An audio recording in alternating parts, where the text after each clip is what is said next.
അങ്ങനെ ഒരു പീഡനക്കാരി?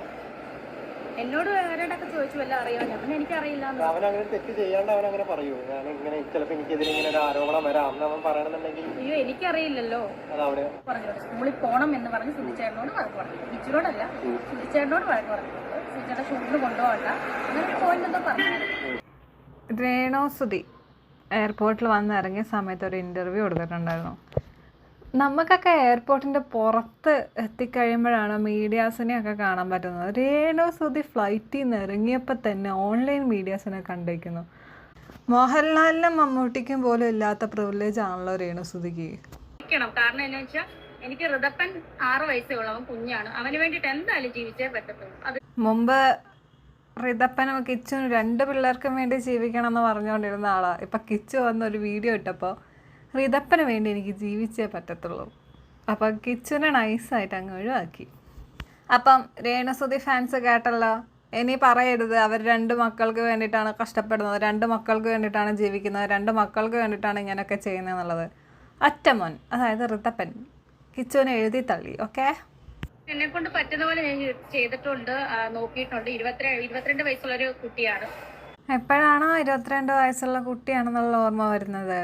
ആ ബിഗ് ബോസിൻ്റെ അകത്തൊക്കെ കയറിപ്പോയിരുന്ന് കരഞ്ഞ് നിലവിളിച്ച് അയ്യോ കിച്ചു എന്ന് പറഞ്ഞ് നിലവിളിച്ച് കരഞ്ഞപ്പം അവൻ 22 വയസ്സുണ്ട്, അവനൊരു മുതിർന്ന കുട്ടിയാണെന്നുള്ള ബോധമൊന്നും ഉണ്ടായിരുന്നില്ല.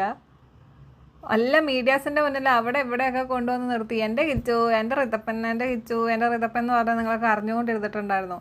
അപ്പം കിച്ചുവിന് 22 വയസ്സുണ്ട്, അല്ലെങ്കിൽ കിച്ചു മുതിർന്നൊരു കുട്ടിയാണെന്നുള്ള ബോധമൊന്നും രേണുസുധിക്ക് ഇല്ലായിരുന്നു. പക്ഷേ ഇപ്പോൾ കിച്ചു വന്നൊരു വീഡിയോ ഇട്ടപ്പോൾ രേണുസുധിക്ക് കുറേ പുതിയ തിരിച്ചറിവുകളൊക്കെ വന്നിട്ടുണ്ട്.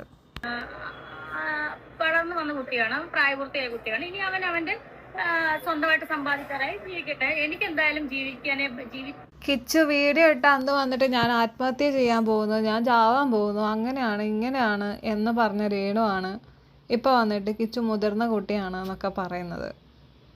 അവൻ എന്തെങ്കിലുമൊക്കെ പറയാൻ വേണ്ടി കാത്തിരിക്കുമായിരുന്നെന്ന് തോന്നുന്നു, അവൻ അങ്ങ് തള്ളിക്കളയാൻ വേണ്ടിയിട്ട്.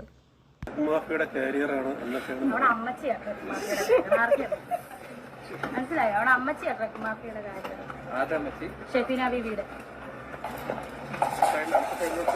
കിട്ടിയോ? അവിടെ അമ്മച്ചി.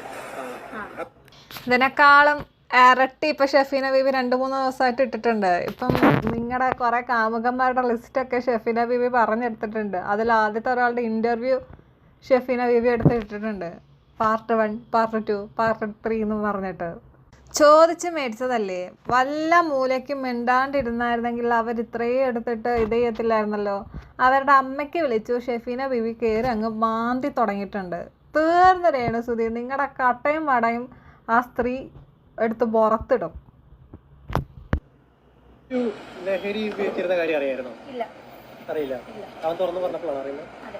ചിരിച്ചോണ്ടില്ല, എനിക്കറിയത്തില്ല. ആദ്യം തന്നെ ഉണ്ട് നിങ്ങൾ പറയുന്നത് കള്ളത്തരമാണ്, നിങ്ങൾക്ക് ഇതൊക്കെ അറിയാമായിരുന്നു എന്നുള്ളത്. നിങ്ങൾക്ക് നൈസായിട്ട് എനിക്കറിയാമായിരുന്നു എന്നോ അല്ലെങ്കിൽ വേറെ എന്തെങ്കിലുമൊക്കെ പറഞ്ഞത് ഒഴിവാക്കായിരുന്നോ? അല്ലാണ്ട് ചിരിച്ചോണ്ടിരുന്നിട്ട് ഇല്ല എനിക്കറിയത്തില്ല എന്ന് പറയേണ്ട ആവശ്യം ഉണ്ടായിരുന്നു അവിടെ? സ്വന്തം മക്കള് എന്ത് ചെയ്തില്ല നമുക്ക് തോന്നും.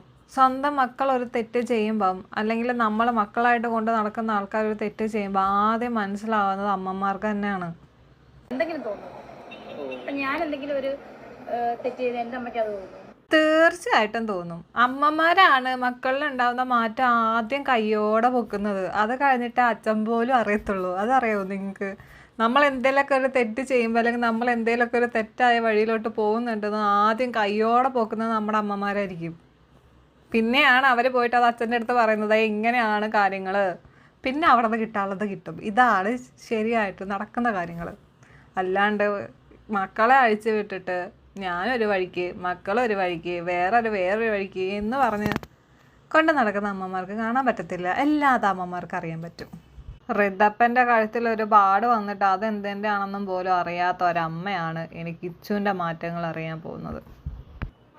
ഒരുപാട് വഴക്ക് പറയുന്നുണ്ടായിരുന്നു കിച്ചുവിനെ, അവനെ ചേർത്ത് പിടിച്ചില്ല എന്നൊക്കെ പറയുന്നുണ്ടോ? ഈ കഴിഞ്ഞ വരെയും ഈ 24-ാം തീയതി വരെയും ചേർത്ത് പിടിച്ചോണ്ടിരുന്നിട്ടും പിന്നെ പെട്ടെന്ന് എന്താണ് ചേർത്ത് പിടിച്ചില്ല എന്നൊക്കെ പറഞ്ഞു.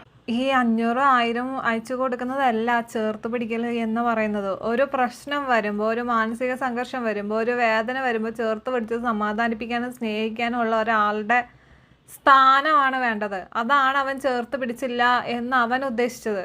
അവനൊരു പ്രശ്നം വന്നപ്പോൾ, വിഷമം വന്നപ്പോൾ അവനെ സമാധാനിപ്പിക്കാനോ ആശ്വസിപ്പിക്കാനോ ആരും ഉണ്ടായിരുന്നില്ല. അതിനെയാണ് അവൻ ചേർത്ത് പിടിച്ചില്ല എന്ന് പറയുന്നത്, അല്ലാണ്ട് പൈസ അയച്ചു കൊടുക്കുന്ന കാര്യമല്ല.